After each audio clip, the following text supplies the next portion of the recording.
And now, it's time for another Dice Tower review with Tom Vasel. Hey everybody, I'm Tom Vasel, and today we're taking a look at a game called Khôra, Rise of an Empire. Now this is from Yellow. It does not look like a typical Yellow game. This looks like an Asmodee game or Space Cowboys or something. It's Yellow's expert line. Now Yellow's games recently have left me not as excited as I used to get about their games. And while this has an interesting cover about the Grecian Empire, I don't know. I was okay. I thought, meh, I'll give it a whirl. This is a game in which you are picking one of the cities of Greece and you are moving up tracks. I know there's probably some theme here, but you are trying to be the best city. And you're going to move up tracks by doing so by rolling dice, assigning those dice to cards, and trying to outwit your opponents. Here's how it plays.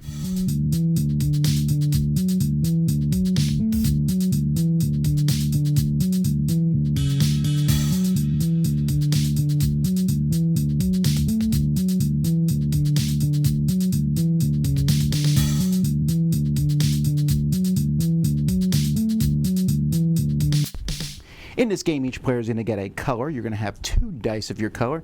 You're going to have your token at the bottom of different tracks: citizens, tax, glory, and troops.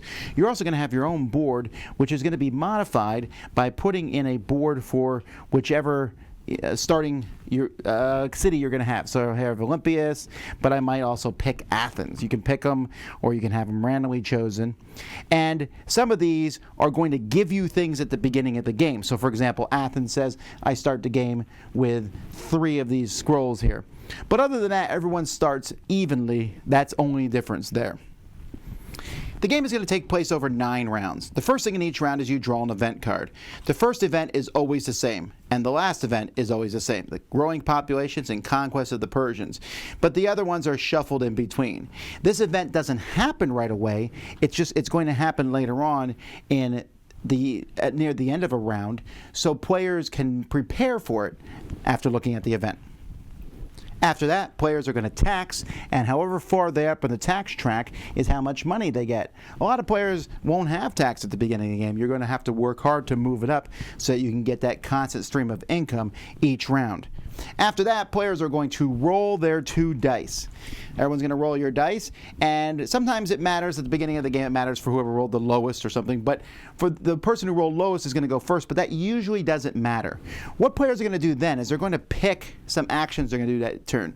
Each player has actions that go from 0 to 6, and you're going to match these up with dice. So let's say I want to do development, and I want to do trade. Now, when I do this action, trade has a 3, and I use the 3 die, I'm fine. I could have used the 5 die on it and been fine because 5 is higher than 3. I use the 5 die on development, so to do that one, I need to pay 1 citizen. Players start the game with a few citizens, and you can spend those so that you can use dice on cards you don't need, and there are ways to increase the citizens that you get so that you can spend them if the die rolls don't match the number of the cards you want to do. All of these are the cards that you can play. So if you play philosophy, you get a scroll.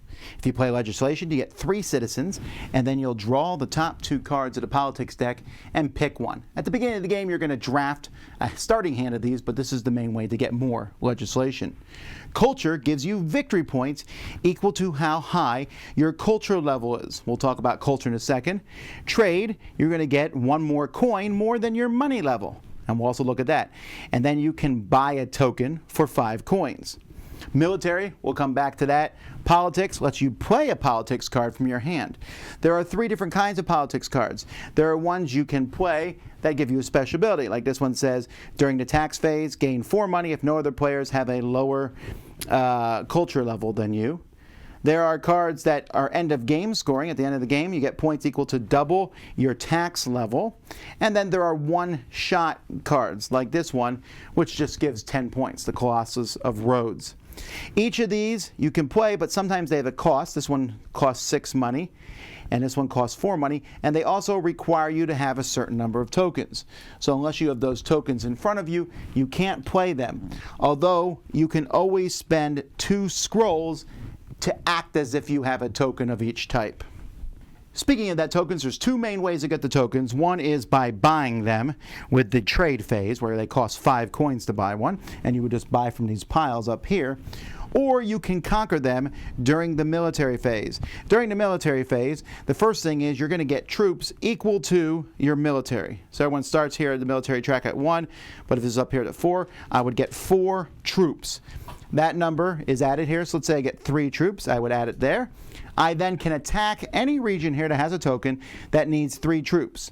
So let's zoom in and look at them. Up here at the top, this one here says I need 3 troops to take this token.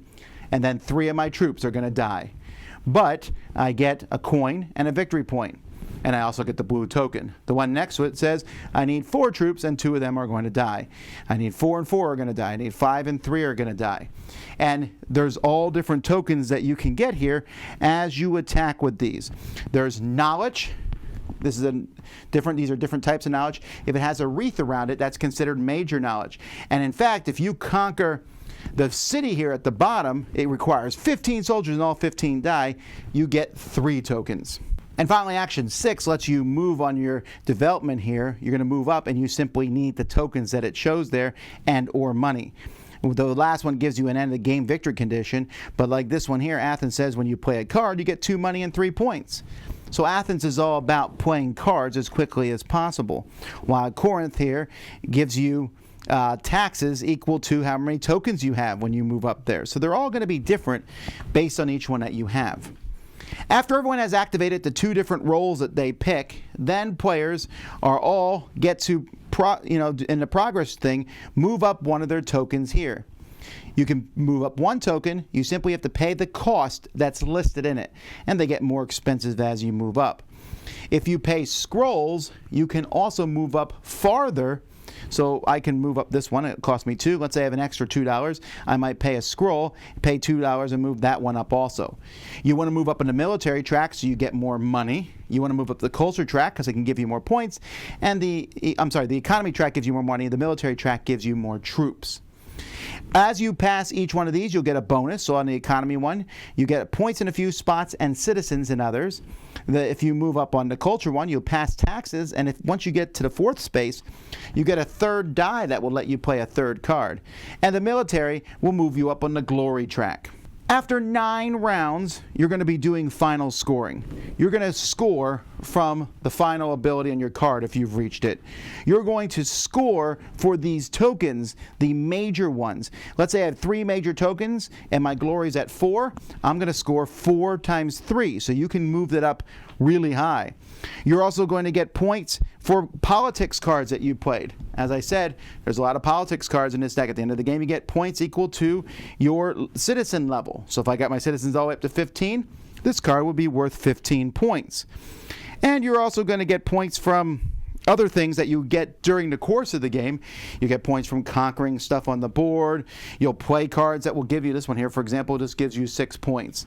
And whoever has the most points is the winner. For the most part, I'm happy with the components of the game. I like these boards here. It's easy to put the tokens inside them. I also like that it lists the game turn very clearly here. Shows you the different ways to use philosophy tokens, the scrolls. You can spend 1 to get 3 citizens, spend 2 to change a token to any color you want, and spend 1 to move extra up these tracks. All the numbers, everything is really clear. I don't think the cards particularly look fantastic, but they're also really clear. I like that there's 3 different colors, so it's permanent ability, end game scoring, one-time thing. So that's useful. Also, there's other ways to get points in the course of the game by scoring up here. You're going to check this each round of the game, and if I'm the first person to have played 3 cards, I put a token there, and I can move up on the glory track or move up on the tax track. And if 2 people do it on the same turn, then they both move up on the tax track. This is cool, although I think it's really weird that there's a token for each player's color, because it doesn't really seem to matter if blue does it or if black does it. I thought it was odd they just didn't have 5 tokens and you put it on there because only one person can do each one unless you do it on the same turn.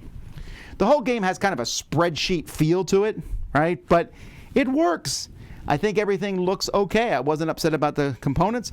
I thought the rulebook was really well done. It's a nice thing. The only thing I wasn't a huge fan of, I thought this insert, while it looks pretty, isn't super functional because it just requires a little bit of shaking and components fall out. I won't be keeping this particular insert.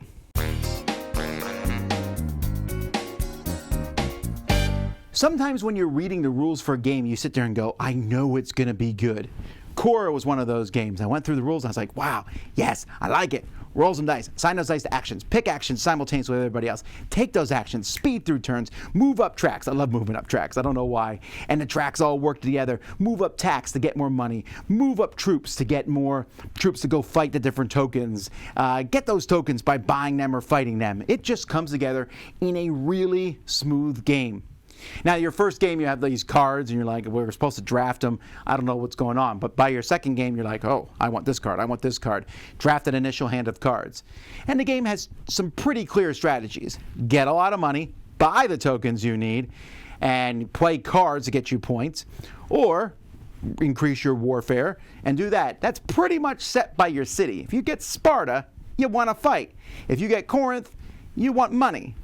I'm okay with that. I like that idea. I like the different options that you have. I like moving up the tracks. You can't move up all of them.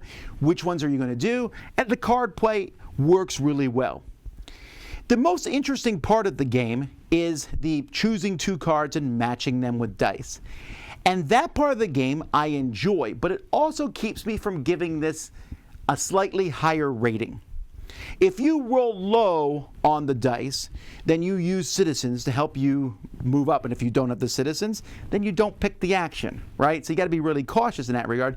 You want to have citizens to cover that. But the fact of the matter is the game is only 9 turns long. One bad roll should even out over the course of the game. If you get 3 bad rolls, though, and you want it higher rolls, especially near the end of the game when you want to normally play the 5s and 6s, that can be problematic. Now, here's the thing. It's not a huge problem. It's not a big problem because the 0, 1, 2, and 3 cards, which you can usually play, are pretty good. They're worth playing. But specifically in one game I played, I rolled snake eyes, 2 1s near the end of the game, and I wasn't able to take one of the actions I wanted to take. I was able to use citizens to get one of them, but not the other. Now, that didn't make me lose. I lost because I'm a bad player. But it did. I was like, oh man, there's like no benefit. Yes, if you roll lowest, you go first, but that only matters if you're doing the military action anyway, or maybe sometimes in card play. It's not that big of a deal. And I didn't feel like the game, like Kingsburg, for example, going first was a really big deal. So that, I think, keeps this game from being great. As it is, it's very good. It's definitely a game I want to keep playing over and over because, I don't know, there's something about moving up on the tracks and using the different cultures and cities that you have at any given point. So that's what I think of Khôra, Rise of an Empire. It's a neat game. Again, it's not uber thematic. It's going to be for people who like to try to go up tracks in different ways, but it's really straightforward, and I think a lot of people can jump into it. The game is very brown when it's all over the table. The components are fine, but it's not like a game that's strikingly beautiful. The cover is very different than the game itself. But when I was playing, I didn't think about that because I was trying to think which cards I'm going to play next, what should I use a scroll for. A lot of cool concepts in this one, and it plays in a fairly quick time. That's Khôra, Rise of an Empire. I'm Tom Vasel. We'll see you next time. Dice Tower Judgment approved.